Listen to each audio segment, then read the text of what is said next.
स्वागत है आप सभी का आज की कक्षा में। आज की कक्षा में हम करेंगे कक्षा 10वीं की हिंदी की पाठ्य पुस्तक स्पर्श भाग 2 में रचित कविता मनुष्यता। इसके कवि है राष्ट्रीय कवि श्री मैथिलीशरण गुप्त जी।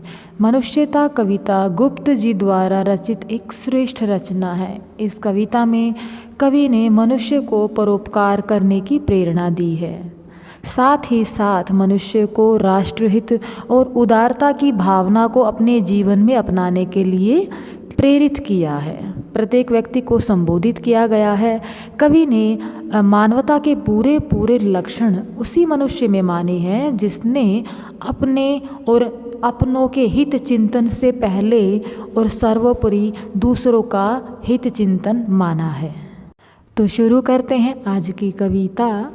विचार लो कि मृत्यु हो न मृत्यु से डरो कभी, मरो परंतु यो मरो की याद जो करे सभी।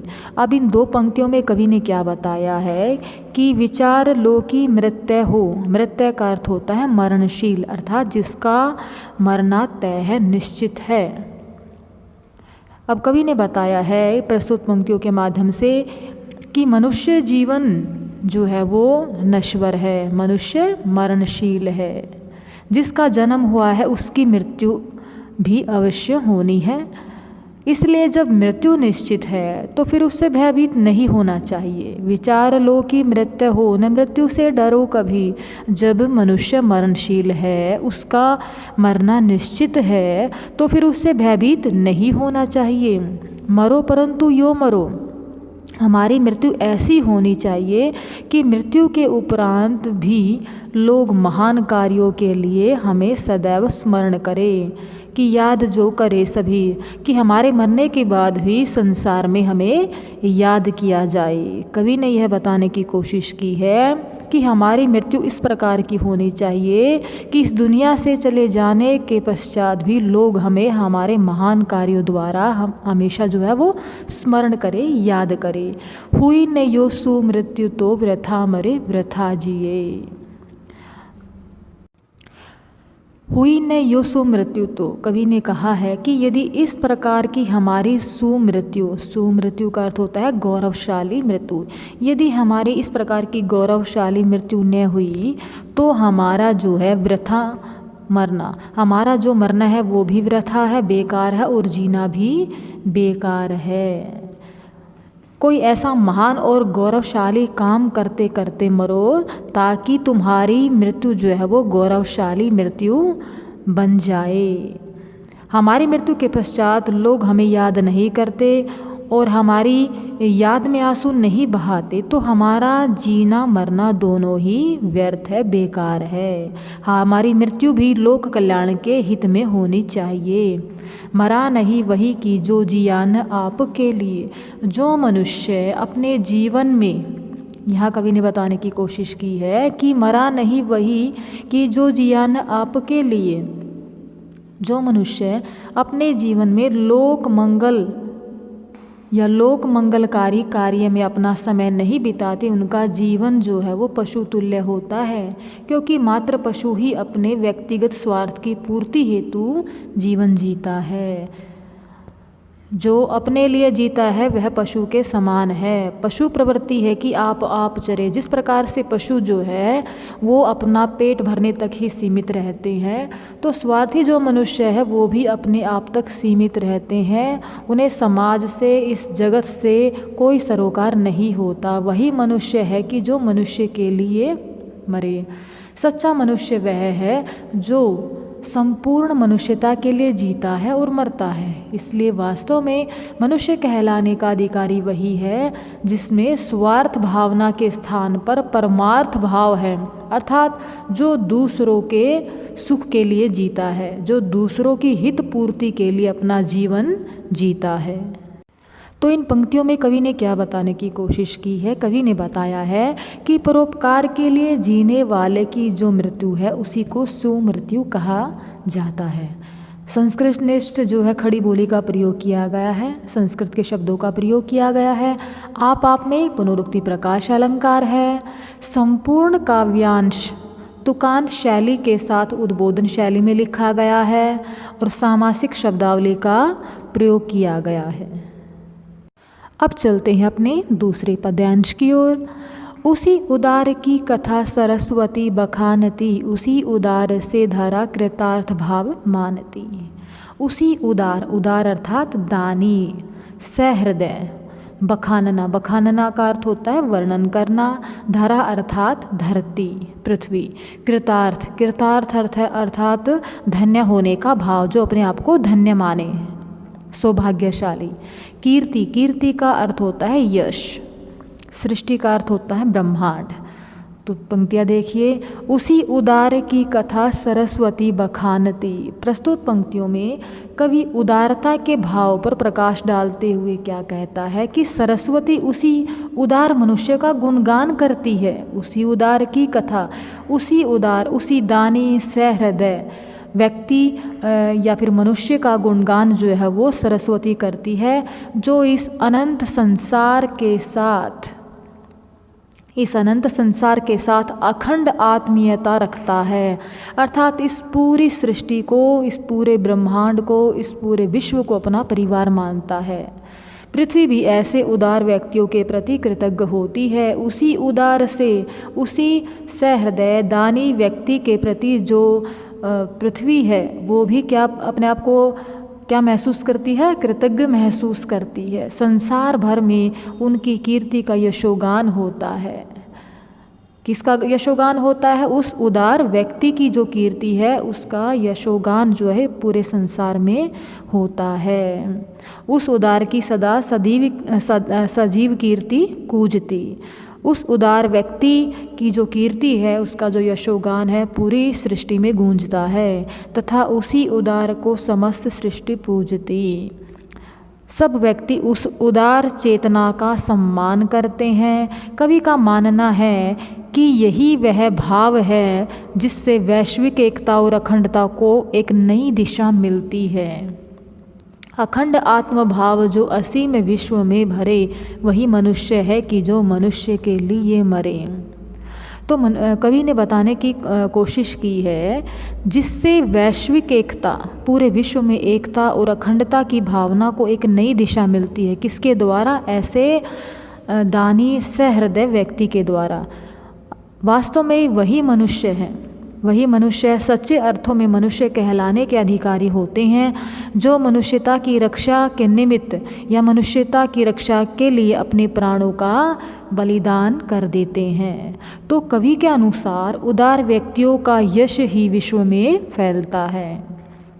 तो संस्कृत निष्ठ खड़ी बोली का प्रयोग किया गया है। सदा सजीव समस्त सृष्टि कीर्ति कूजती, अखंड आत्म, उसी उदार, इनमें जो है अनुप्रास अलंकार का प्रयोग किया गया है। सजीव कीर्ति कूजती में मानवीकरण अलंकार का प्रयोग किया गया है और वीर रस का प्रयोग किया गया है। अब चलते हैं अपने तीसरे काव्यांश की ओर। क्षुधार्थ रंति देव ने दिया करस्त थाल भी, तथा दधीची ने दिया पैरार्थ अस्थि जाल भी। अब देखिए इन पंक्तियों में क्या बताने की कोशिश की है कि क्षुधार्थ, क्षुधार्थ का अर्थ होता है भूख से व्याकुल, भूख से पीड़ित। रंतिदेव, रंतिदेव जो है एक दानवीर राजा का नाम है। करस्थ, कर यानी कि हाथ, हाथ में। दधीची एक प्रसिद्ध ऋषि थे जिन्होंने देवताओं के कल्याण के लिए अपनी अस्थियां जो है इंद्र को दान में दे दी थी, जिनके वज्र से इंद्र ने वृत्तासुर को हराया था। अस्थि जाल, अस्थि जाल अर्थात कंकाल, हड्डियों का ढांचा। अब देखिए पंक्तियों में क्या बताने की कोशिश की है कि क्षुधार्थ रंति देव ने दिया करस्त थालवी, तथा दधीची ने दिया परार्थ अस्थि जालवी। प्रस्तुत पंक्तियों में कवि ने महान दानवीर राजाओं का उल्लेख करते हुए मनुष्यता शब्द का वास्तविक अर्थ बताने की कोशिश की है और बताया है कि जो मानव शरीर है वह नश्वर है। अगर हमें कुछ करना है तो इस संसार के लिए अच्छे काम करने चाहिए ताकि हमारी जो कीर्ति है वो अखंड बनी रहे, दुनिया हमें याद रखे। तो कवि ने बताया है कि क्षुधार्थ रंति देव ने दिया करस्त थाल भी। कवि के अनुसार परम दानी राजा रंतिदेव तीव्र भूख से व्याकुल होते हुए भी उन्होंने एक भूखे व्यक्ति को देखकर अपने भोजन की थाली उसे दे दी थी तथा दधीची ने दिया। और ऋषि दधीची ने मानवता के हित के लिए देवताओं व दानवों के युद्ध में देवताओं की विजय के लिए योग बल से अपने अस्थि पंजर हड्डियों के ढांचे को भी दान कर दिया था। उशीनर क्षितिश ने स्वमास दान भी किया। उशीनर गांधार के राजा, क्षितिश का अर्थ होता है नृप, स्वमास अपने शरीर का मांस। अब कवि ने क्या बताया है कि उशीनर क्षितिश ने स्वमास दान भी किया। गांधार देश के राजा उशीनर ने एक पक्षी के प्राण बचाने के लिए अपने शरीर का मांस जो है वो दान कर दिया था। सहर्ष वीर कर्ण ने शरीर चर्म भी दिया और कुंती पुत्र दानवीर कर्ण ने अपने वचन की रक्षा के लिए अपने शरीर के अंग जो जन्म से ही उसके साथ जुड़े हुए थे, कवच और कुंडल भी दान कर दिए। यह संसार नश्वर है और मानव शरीर जो है वो क्षणभंगुर है, इसलिए भयभीत होने से कोई लाभ नहीं। अनित्य देह के लिए अनादि जीव क्या डरे। अनित्य देह के लिए, यह जो देह है अनित्य है, अर्थात मानव शरीर क्षणभंगुर है, इसके लिए अनादि जीव जो जीव है जो अनादिकाल से चला रहा है उसे डरने की आवश्यकता नहीं, क्योंकि मृत्यु तो अवश्यंभावी है, वह तो ज़रूर आएगी, तो डरने से कोई लाभ नहीं, इसलिए भयभीत होने से कोई लाभ नहीं। अर्थात जब आत्मा अमर है तो फिर मनुष्य को इस नश्वर शरीर के नष्ट होने से भय नहीं होना चाहिए। वही मनुष्य है कि जो मनुष्य के लिए मरे। वास्तव में सच्चा मनुष्य वही है जो संपूर्ण मानव जाति के लिए जीता है और मरता है। तो कवि ने प्रस्तुत पंक्तियों में परोपकार का जो महत्व है उसको समझाने के लिए क्या किया है, पौराणिक प्रसंगों का उल्लेख किया है। ठीक है ना। एक तरफ उन्होंने रंतिदेव तथा दधीची का उल्लेख किया है, तो दूसरी तरफ उन्होंने गांधार, नरेश, उशीनर और महाभारत के एक पात्र कर्ण, जो कर्ण है उनका वर्णन किया है। सरल सहज खड़ी बोले के साथ संस्कृत निष्ठ तत्सम शब्दों का पर्याप्त प्रयोग किया गया है। भाषा जो है भावाभिव्यक्ति में पूरी तरह से सक्षम है, यानी कि भावों को अभिव्यक्त करने में पूरी तरह से समर्थ है। समस्त काव्यांश में दृष्टांत अलंकार विद्यमान है, यानी कि उदाहरण दिए गए हैं, काव्य में वीर रस का प्रयोग किया गया है। अब चलते हैं अपने चौथे काव्यांश की ओर। सहानुभूति चाहिए महाविभूति है यही, वशीकृता सदैव है बनी हुई स्वयं मही। सहानुभूति, सहानुभूति का अर्थ होता है एक दूसरे के प्रति दुख के भाव को अनुभव करना। महाविभूति, महान व्यक्ति की गुण रूपी पूंजी। तो महाविभूति का अर्थ है महान व्यक्ति की गुण रूपी पूंजी। वशीकर्ता, वशीकृता का अर्थ होता है सम्मोहित करना, और मही का अर्थ है पृथ्वी। तो देखिए, सहानुभूति चाहिए महाविभूति है यही। राष्ट्रीय कवि मैथिली शरण गुप्त इन पंक्तियों में सहानुभूति और परोपकार की भावना एवं करुणा को मनुष्यता का सर्वोत्तम सबसे बड़ा गुण मानते हैं। कवि ने इसी गुण को महाविभूति के नाम से विभूषित किया है कि जिस व्यक्ति के अंदर सहानुभूति, परोपकार की भावना एवं करुणा की भावना है, वास्तव में वही सबसे बड़ा गुण है। तो वास्तविक जो मनुष्य है वो इन गुणों से जो है सुसज्जित होता है। कौन से गुणों से? सहानुभूति, परोपकार की भावना और करुणा की भावना से। सहानुभूति एक श्रेष्ठ गुण है। दूसरों के दुख को अपना दुख मानना और उसी के अनुसार आचरण करना मनुष्य की सबसे बड़ी पूंजी है। दूसरे के दुख को समझना और उसके अनुसार ही व्यवहार करना क्या है? मनुष्य की सबसे बड़ी पूंजी है, संचित पूंजी है। तो सहानुभूति चाहिए महाविभूति है यही, वशीकृता सदैव है बनी हुई स्वयं ही। कवि ने बताने की कोशिश की है कि पृथ्वी भी ऐसे महान मनुष्य की सेवा करती है।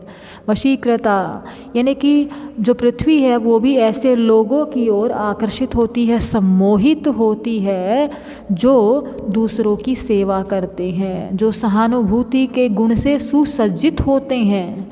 ऐसे ही मनुष्य को जो संसार में पूजनीय माना जाता है।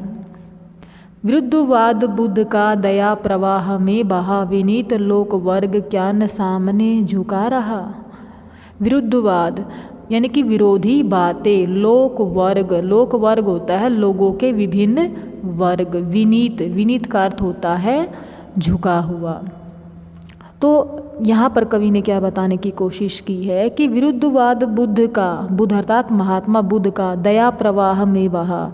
महात्मा बुद्ध का तत्कालीन जो समाज था उनका विरोधी था, यानी कि उस समय का जो समाज था, महात्मा बुद्ध के समय का समाज, वो महात्मा बुद्ध का विरोधी था, उनके विचारों का विरोधी था। विनीत लोक वर्ग न क्या न सामने झुका रहा, परंतु उनकी दया भावना, उनका जो सत्य था, अहिंसा, प्रेम भावना ने विरोध के उन स्वरों को जो है धूमिल कर दिया। जो व्यक्ति उनके कट्टर विरोधी थे, कवि के अनुसार जो उनके कट्टर विरोधी थे वे भी उनकी महानता के आगे नतमस्तक हो गए, उनकी महानता के सामने झुक गए और उन्होंने बौद्ध धर्म अपनाया। आहा वही उदार है परोपकार जो करे, वही मनुष्य है कि जो मनुष्य के लिए मरे। कवि ने बताया है कि वही मनुष्य मनुष्यता के गुणों का प्रतिनिधि बन सकता है जो उदार है, परोपकारी है। दूसरों के हित के लिए अपना त्याग करने वाला मनुष्य ही बुद्ध जैसा महान व परोपकारी बन सकता है। सच्चा मनुष्य वही है जो अन्य मनुष्य के काम आ सकता है तथा सबके लिए जीता और मरता है। तो यहाँ पर कवि ने क्या बताने की कोशिश की है कि उदारता, विनम्रता के सामने सभी जो है नतमस्तक हो जाते हैं, सभी झुक जाते हैं। सरल, सुबोध व सहज भाषा का प्रयोग किया गया है और शब्द जो है भावों को अभिव्यक्त करने में पूरी तरह से समर्थ हैं। खड़ी बोली के साथ साथ तत्सम शब्दों का प्रयोग किया गया है। प्रश्न शैली के कारण जो है वो काव्य के सौंदर्य में वृद्धि हुई है। दया प्रवाह में रूपक अलंकार है और वीर रस की अभिव्यक्ति की गई है। उम्मीद है यहाँ तक यह कविता आपको समझ में आई होगी। तो मिलते हैं अगली कक्षा में इसी कविता के बचे हुए काव्यांशों के साथ। तब तक स्वस्थ रहिए, मस्त रहिए।